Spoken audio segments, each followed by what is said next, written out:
Hey everyone, welcome back to Corporate Decoder, the place where we make sense of the corporate world. Today we're diving into a report from Reeds Incorporated, and trust me, there's a little bit of a shake-up brewing, almost like they tried to gingerly sidestep some bad news, but we're here to spill the tea, or should I say, the ginger ale. In this video, we will decode this report and reveal financial settlements alongside key changes within the leadership roles. So let's get started because there is a lot to unpack. Before we start, if you appreciate getting straight insights from corporate documents, make sure you're subscribed. We also have a Discord community linked in the description below where people are talking about things we are focusing on in this video. Feel free to join it to weigh in. First off, this is a Form 8K, which in plain English means Reeds is telling the Securities and Exchange Commission, or SEC, about some important events that shareholders and investors should know about right away. This isn't the usual quarterly or annual report. It's for significant updates that can impact the company. This report is dated July 1, 2025, so these events are pretty recent. It's like getting the news hot off the press. One of the key changes involves the company's leadership. Jo Antonelli, the Chief Accounting Officer, is having her duties reassigned to other folks at the company. Essentially, her job is changing.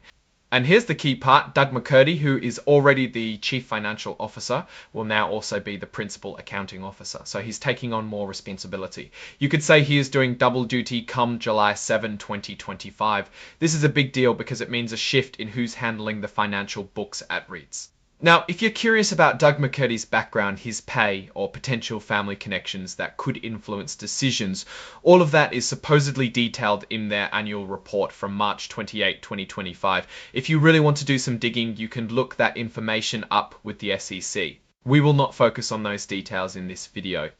Now let's move on to another major event, a settlement with an investment bank. It looks like Reeds had some dealings with an investment bank that didn't exactly go as planned, and they wound up in a dispute.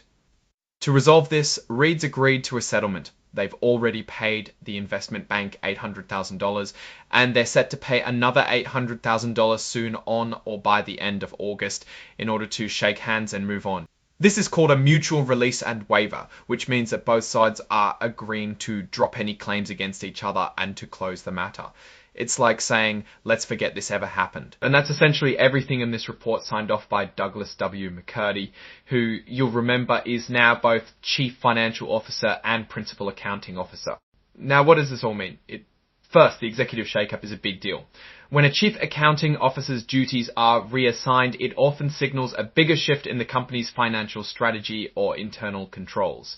Giving Doug McCurdy more power could mean Reeds wants to streamline its financial operations, or perhaps that there was a problem that they want to get a direct handle on. On the other hand, settling with an investment bank for that amount is never a good look. Paying $1.6 million to resolve a dispute suggests there may have been some missteps or disagreements that cost them a hefty sum. Such settlements can sometimes indicate deeper issues with how the company is managing its financial engagements and business relationships.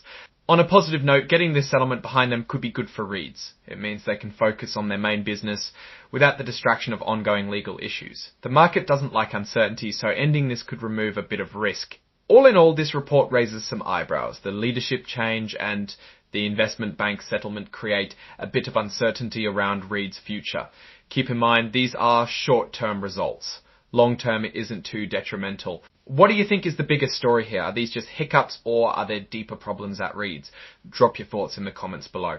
Before you go, if you found this breakdown helpful, liking this video helps others find it too, so hit that like button. And if you want to stay on top of these corporate deep dives, subscribe for more. Also, don't forget to join our Discord community. The link is in the description. Thanks for tuning in, and I'll catch you in the next one.